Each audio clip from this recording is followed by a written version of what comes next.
Don't let the gear hold you back from getting the shots that you want to get. You put all these tools together and it's like a guarantee that your shots are just going to improve immensely. This is like one of those bonuses that if you can have this feature in your camera, it is an absolute game changer. So I just got back from hosting my wildlife filmmaker workshop on Vancouver Island, and we had an absolute blast. We encountered everything from wolves, otters, we had black bears catching salmon, and we actually had these seagulls just dive bombing the water. It was really entertaining to watch. During the workshop and through comments and messages I've received, I've noticed a common theme. Everyone wants to know the best gear of capturing professional looking wildlife footage. So I thought I'd make this video to go over my essential equipment, the gear I rely on the most to get those cinematic shots in the field. So let's dive in and start with one of the most critical pieces, our lenses. There are a lot of great lenses out there. My personal favorite is the Sigma 60-600. And why is the 60-600 so great in my opinion? Well, first off, it has 60, so you have a pretty nice wide field of view. And we have 600mm, so we can go wide and crash in and get closer to our subjects. And to be able to create really good stories in wildlife filmmaking, you need to be able to react quickly. So getting a wide shot, getting a mid shot, and getting a tight shot, all with one lens, is absolutely essential when time is really not on your side, especially when you have rare encounters with something like wolves or bears. Also, I really love the 2x telephoto converter, the Sigma TC 2001. That doubler is fantastic. I really, really like it. I carry it with me all the time. When I'm in a situation and I just know that the animal's not gonna come any closer, I'll just throw on the telephoto converter, and now I have 1200 to 120, which is actually pretty amazing focal length to work with. It does slow your camera down a little bit, so you need to fight for a lot more light. But regardless, it is a fantastic setup. So that's like my favorite go-to. Let me know in the comments what your favorite go-to wildlife lenses are. There's nothing worse than a shaky setup when you finally get that perfect shot lined up. So invest in a solid tripod and you will never regret it.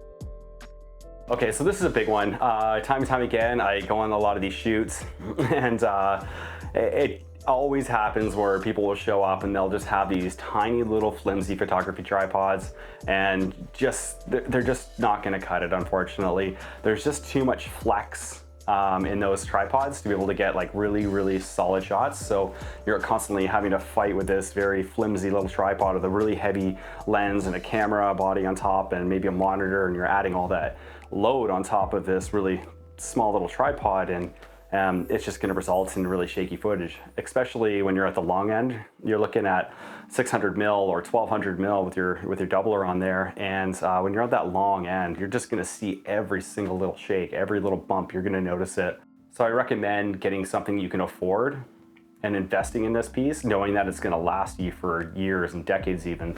I have some friends who've been shooting on the same tripods for 20 years, and you know, with regular service, those tripods can last a really, really long time. So highly recommend getting a solid tripod.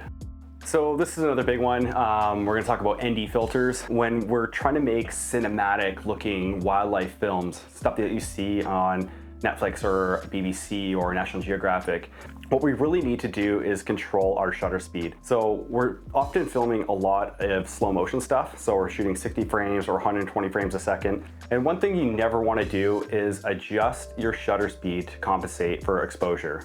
So you have your ISO, which should be a base ISO of some sort. So on RED cameras, it's usually 800 or 3200. On some Canon cameras, it's 800. Our Sony cameras have 800 and 12,800. So you do have the flexibility to change your exposure with your ISO or your aperture, but never ever try to compensate with changing your exposure with your shutter speed. Your shutter speed needs to be fixed to double what your frame rate is. So if you're shooting 60 frames a second, you need to shoot 120th of a second shutter speed. And that's really important for maintaining really good motion blur. So when you're constrained to only your aperture and your ISO for controlling your overall exposure, the only thing you can do is have an ND filter. I personally like hard stop ND filters. They're way less prone to color shifting, but I do use variable NDs from time to time. And if you can, if you're adapting your glass, I highly recommend look at your camera manufacturer to see if you can get like an adapter, say on the Canon RF to EF adapter where you have an ND filters on the back, and then you can just slide those in the back. They're just so much better than having to screw on a filter on the front. Then you're usually touching it with your fingers, or you're dealing with lens hoods or lens shades or something like that. So I recommend looking at what lenses you have and see if you can get some screw-on hard filters, or you can get a variable ND filter, or better yet is try to put ND behind your lens, so in between your body and your lens, and have slide-in filters. That is like the best case scenario. So another absolute essential that you could have in your kit is having a trigger record. So again, look at your camera manufacturer, look at this company called Liebeck. Liebeck makes these really good trigger record buttons.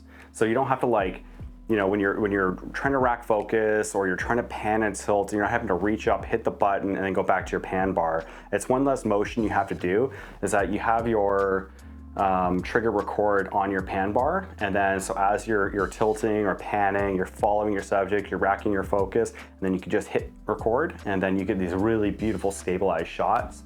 It's not just you like flailing around trying to find your subject, hit record, and everything's all bouncy to get the shot started. It's already in really good focus, and you've got a nice frame. You just hit record on this little button really softly, and it doesn't have any little jitters on your tripod, and just kind of removes that shakiness from going up and hitting that button, and also wasting time as well. So you can get them for like $100 to $200, not really that expensive, but they can dramatically improve your shots. I can guarantee you that. So in a previous video, I showed how you can build your camera out, and with a few simple modifications, you can turn your camera into like a professional wildlife camera.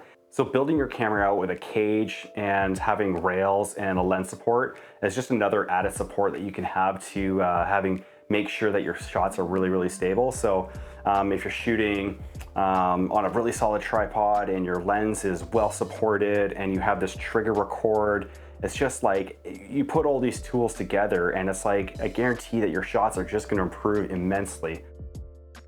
So this brings me into my bonus tip, and this is like one of those bonuses that if you can have this feature in your camera, it is an absolute game changer, and that is having pre-record. Not all cameras will have a pre-record, and what pre-record is that it's constantly recording footage onto your memory card or a cache record somewhere in your camera. So it's constantly writing and erasing that footage on a continuous loop, and it's not until you hit record where it'll actually save that data. And on some cameras, like the Red cameras, you can have this, you can program that to be, say, 4 seconds or 6 seconds or even 30 seconds. And I know some cameras like the Sony FX6 that has a 10-second cache record, they call it. Some other Canon mirrorless cameras have it. There are a lot of manufacturers that have this pre-record function built into their camera, and hopefully with technology and how it's rapidly getting better, and as the consumers were asking for these pro features, that more camera manufacturers will start to include this feature. But it's an absolute game changer when you can actually hit pre-record. So just think of this scenario, is that you have, say, an eagle or a bird, or you have whatever animal that you're trying to focus on. It's just sitting there, not doing very much, but you know you want that shot of it flying off a branch. What you could do is just put it on a pre-record, and you sit there and you wait. You have your trigger, and you just sit there and you wait for that bird to do whatever it's gonna do. And as it takes off, say you have 4-second pre-record, you can just count to 1, 2, 3, hit the record button, and then you still got all that footage. You didn't miss a second, you've got it all saved. So that's an absolute game changer. But if your camera doesn't have pre-record built in, there is another pro tip here, is that the Atomos Ninja recorders, and I'm not sure if any other recorders out there do this, but the Atomos Ninja V recorder, which I have, has a 2-second pre-record built into it. And so when you're trying to film wildlife and you want that feature, you could get one of those monitors and you'll have pre-record in your camera. That's amazing. That's actually a really, really good tool to have. And it's really nice to have a big bright monitor anyway. So filming wildlife just on the little LCD screen on the back of your camera is incredibly challenging. So I recommend getting a big monitor anyway. And if you record externally, and you can have pre-record, and you have your trigger, and you've got your lens support, you've got your awesome new tripod that you just purchased, and you're gonna notice this, like, your shots are just gonna get so good so quickly, and you don't have to fiddle around with gear. All you have to do is just work on getting great shots. Get your camera in those awesome spots, get it really low, get it in interesting positions. Don't let the gear hold you back from getting the shots that you want to get. And if you want to see me rig out one of my cameras of kind of all these tips that I just talked about, check out this video right here.